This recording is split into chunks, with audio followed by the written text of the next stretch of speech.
Alors, cher Philippe, on va continuer la troisième partie de cet entretien et tu vas nous parler, je crois, de ce qui se passe au-delà de notre système solaire. Voilà, tout à fait. Les étoiles, la Voie lactée, les galaxies. Alors, dans les musiques anciennes occidentales, il y a, on va dire, deux sources principales qui sont reliées d'inspiration, des sources d'inspiration qui sont reliées aux étoiles. La première est une source religieuse. Il s'agit cette fameuse étoile qui a guidé les rois mages lors de la naissance de Jésus-Christ. Mhm. Donc ça, c'est quelque chose de très important qui a donné lieu à un certain nombre de musiques religieuses. Et par exemple, à une cantate chez Jean-Sébastien Bach, dont le titre est donc Comme l'étoile du matin brille magnifiquement. Bon, c'est la traduction française, qui est son BWV 1, ce qui ne veut pas dire d'ailleurs que ça soit sa première cantate.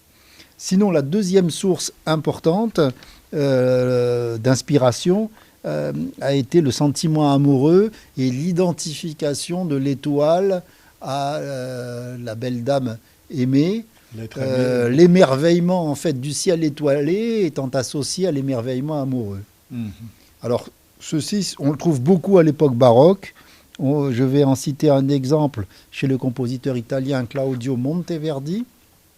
C'est quelle époque ça, Alors, Monteverdi, à peu ça, près? c'est la première génération de la musique baroque autour de 1600, en début du XVIIe siècle.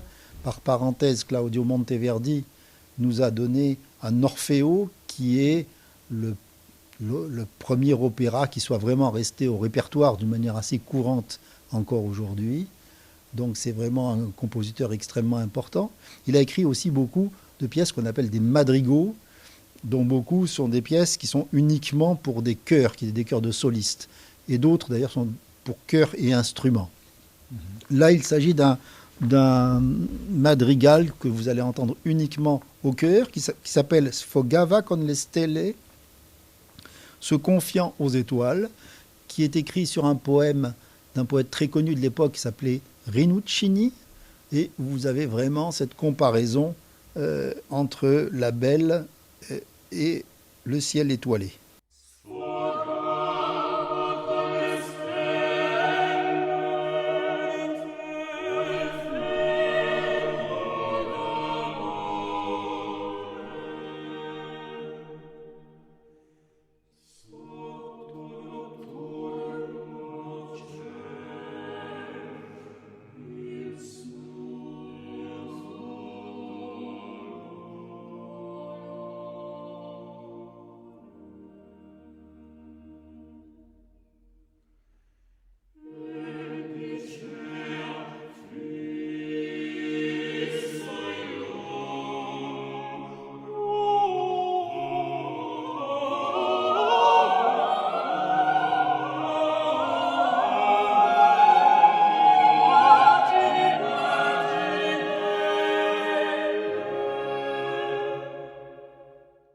Donc, le ciel étoilé a créé beaucoup d'émerveillement, mais il a pu arriver aussi qu'il crée de la frayeur, de l'effroi.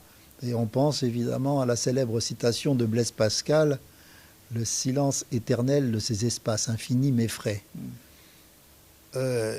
On trouve trace de cette frayeur par rapport au ciel étoilé dans une toile de Vincent van Gogh qui s'appelle La Nuit étoilée. Très célèbre. Très célèbre toile.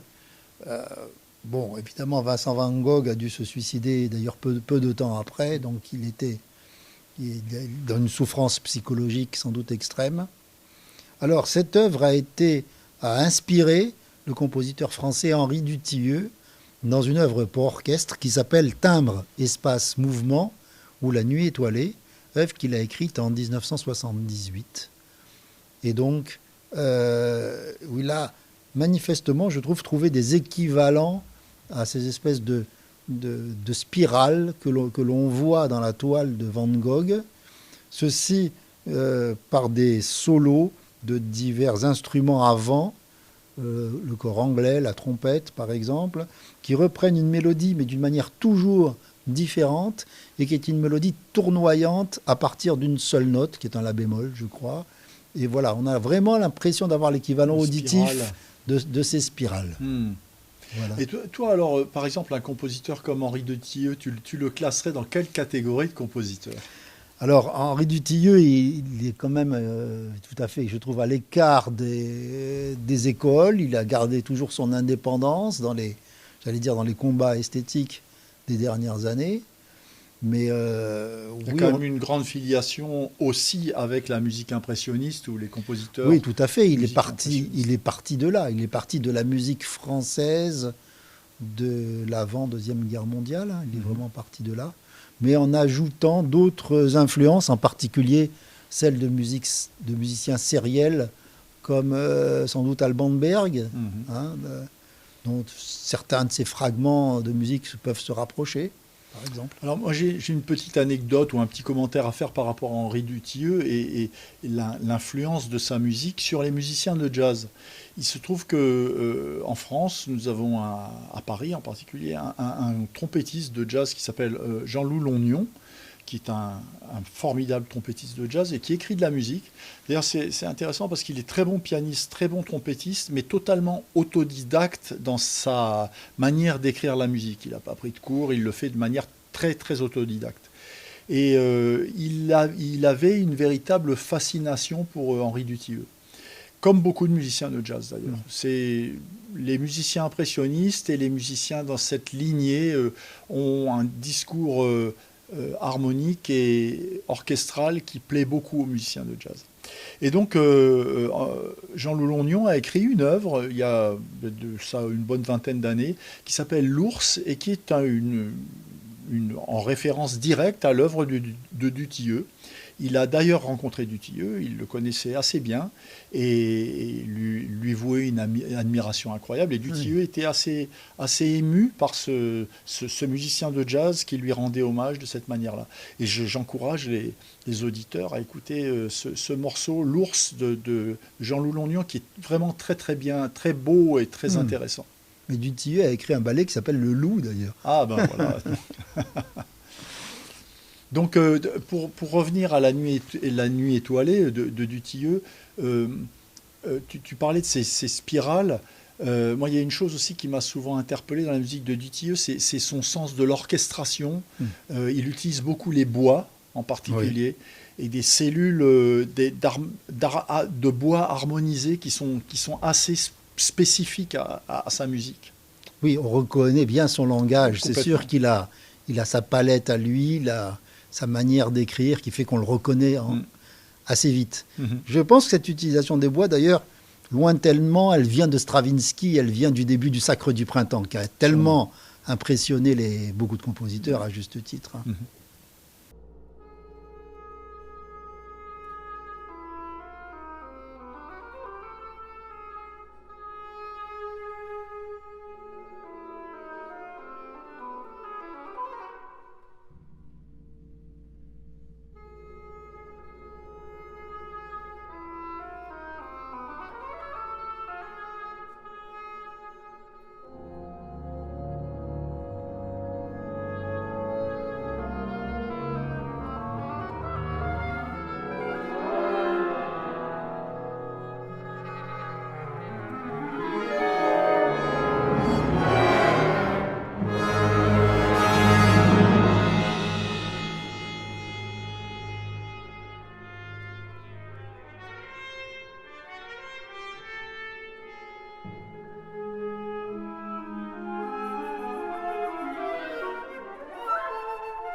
Alors, il est sûr que durant ces 50 dernières années, la conquête spatiale, la conquête de la Lune en particulier, les découvertes récentes de l'astrophysique, les trous noirs, l'antimatière, etc., ça a énormément, j'allais dire, influencé et aidé l'imagination des musiciens. Alors, musiciens classiques, contemporains, entre guillemets, musique contemporaine savante, ou toutes les musiques populaires.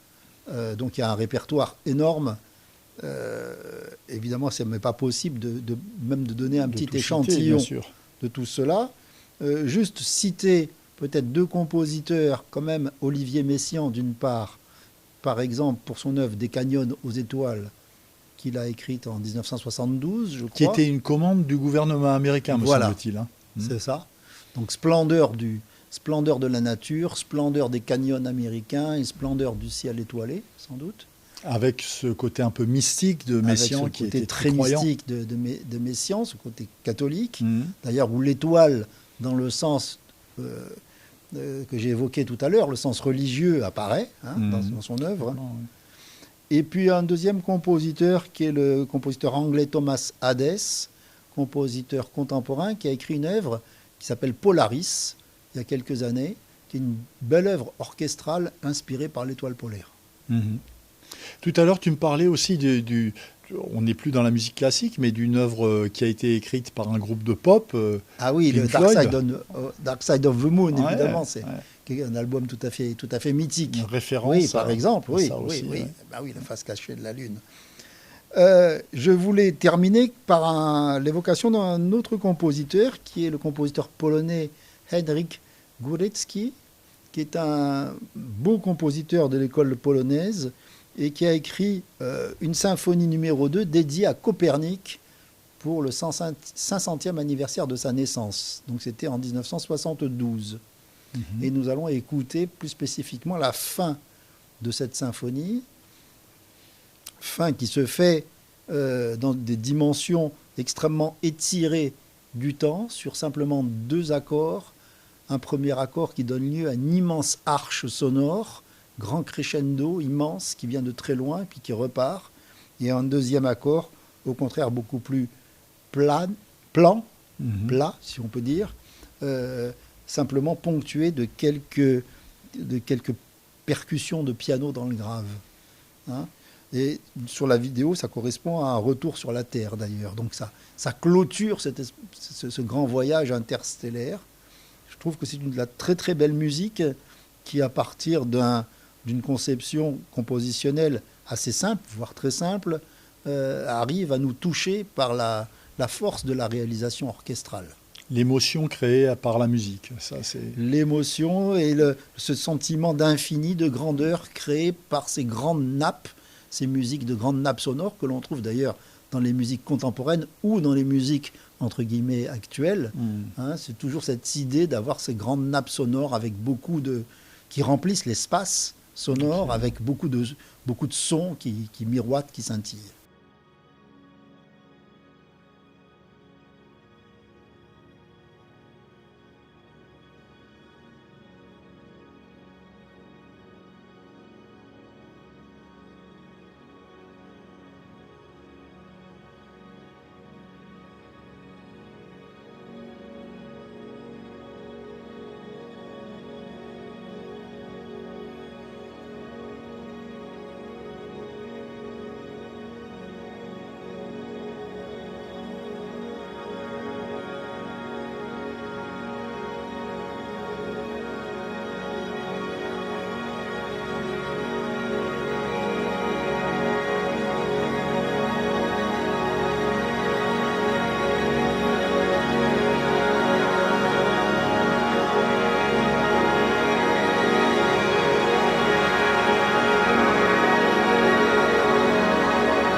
Philippe, tu nous parles de cette symphonie numéro 2 de Gouratsky, mais je crois que tout à l'heure tu me parlais de la symphonie numéro 3 aussi. Oui, alors là, c'est une anecdote intéressante parce que c'est un cas très rare, il faut dire, de véritable tube dans le domaine de la musique contemporaine. La symphonie numéro 3 de Gouratsky, qui dit symphonie des chants plaintifs en français, a été vraiment, c'est vendu à des centaines de milliers d'exemplaires. Ça a été vraiment un phénomène de vente de disques tout à fait extraordinaire. Ouais. Voilà, c'est un cas. Et ça tient à quoi alors, à ton avis? Ça tient à la force de cette musique, je trouve, qui est une musique très simple, assez tonale, il faut bien dire, mais qui dégage une forte puissance émotionnelle. Alors, évidemment, quand on a une image de la musique contemporaine, qui est peut-être une image beaucoup plus dans la complexité, on va rejeter ce type de musique. Ça dépend. Il y a des personnes qui aiment et d'autres qui détestent. Bien sûr. Voilà. Je voudrais juste faire un petit commentaire par rapport à la musique de film et par rapport aux nombreux films qui parlent de l'espace ou de la conquête spatiale. Et en fait, ce qui est intéressant, c'est que la plupart des compositeurs de musique de film se servent beaucoup de la musique symphonique, mais pour illustrer donc ces aspects de la cinématographie, mais souvent ils se servent d'extraits ou d'influences symphoniques qui sont plutôt anciennes. On parlait de Holst tout à l'heure, qui a influencé quand même fortement toute la saga Star Wars. Et on peut regretter parfois qu'il n'y ait pas une recherche un peu plus élaborée pour essayer d'aller ailleurs ou trouver de nouvelles choses. Alors il y a eu beaucoup d'emplois de synthétiseurs, de samples comme on dit, mais je trouve que les compositeurs de musique de film restent assez académiques dans leur utilisation de la musique dédiée à l'espace. Voilà. C'est une remarque personnelle, hein, bien sûr. D'accord. Voilà, je crois qu'on est arrivé on est arrivé au terme de notre petit tour d'horizon. Exactement, de nos aventures musicales. Alors, je voulais te remercier, Philippe, parce que j'ai appris tellement de choses en t'écoutant. J'ai découvert tellement de choses et je suis sûr que nos auditeurs, qu'ils soient spécialistes ou profanes, auront eu envie d'aller plus loin encore dans la découverte de toutes ces musiques qui sont associées aux planètes et puis pas seulement finalement. La musique classique et les musiques contemporaines, c'est un domaine tellement vaste, il y a tellement de choses à découvrir. Merci beaucoup pour cette soirée. Merci beaucoup à toi, Jean, de m'avoir donné la réplique et d'avoir instauré ce beau dialogue. Merci à toi. Merci. I'm going to step off the limb.